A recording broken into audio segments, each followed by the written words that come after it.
Genesis chapter 2.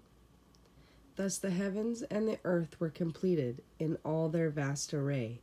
By the seventh day God had finished the work he had been doing, so on the seventh day he rested from all his work.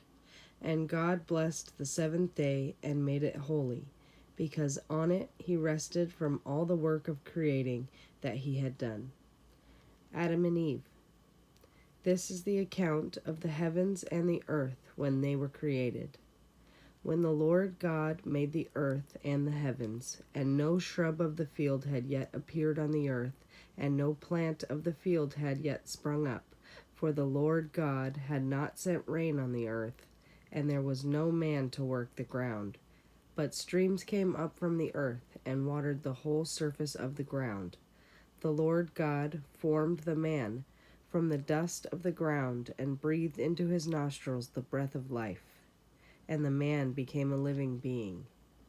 Now the Lord God had planted a garden in the east, in Eden, and there he put the man he had formed.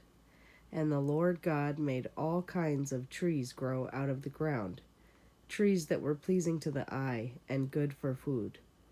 In the middle of the garden were the tree of life and the tree of knowledge of good and evil. A river watering the garden flowed from Eden. From there it was separated into 4 headwaters. The name of the first is the Pishon. It winds through the entire land of Havilah. Where there is gold, the gold of that land is good.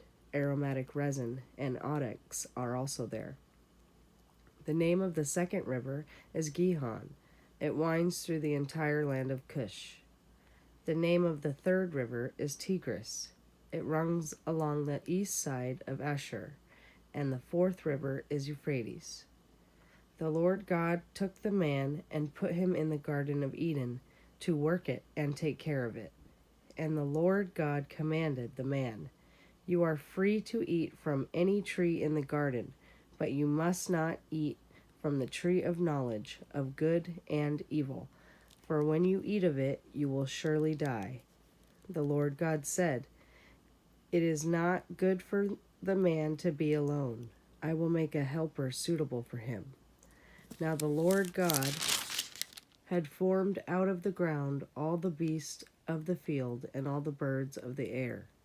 He brought them to the man to see what he would name them, and whatever the man called each living creature, that what its name. So the man gave names to all the livestock, the birds of the air, and all the beasts of the field. But for Adam, no suitable helper was found. So the Lord God caused the man to fall into a deep sleep, and while he was sleeping, he took one of the man's ribs and closed up the place with flesh. Then the Lord God made a woman from the rib he had taken out of the man, and he brought her to the man. The man said, "This is now bone of my bones and flesh of my flesh. She shall be called woman, for she was taken out of a man."